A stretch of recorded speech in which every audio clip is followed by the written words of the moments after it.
मित्रांनो, मी सध्या आहे किल्ले पन्हाळगडाच्या बालेकिल्ल्याजवळ।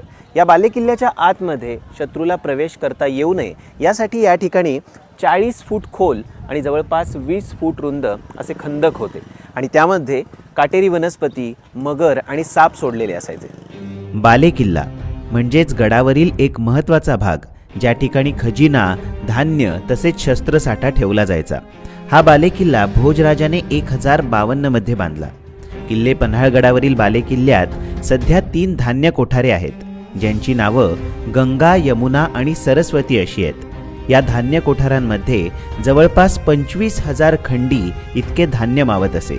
आता एक खंडी म्हणजे 20 पोती, मग 25,000 खंडी म्हणजे जवळपास 5 लाख पोती इतकं प्रचंड प्रमाणात धान्य साठवण्याची क्षमता या ठिकाणी आहे। तसेच पूर्वी या बालेकिल्ल्यात नाणी तयार करण्यासाठी टांगसाळ होती असं सुद्धा सांगितलं जातं।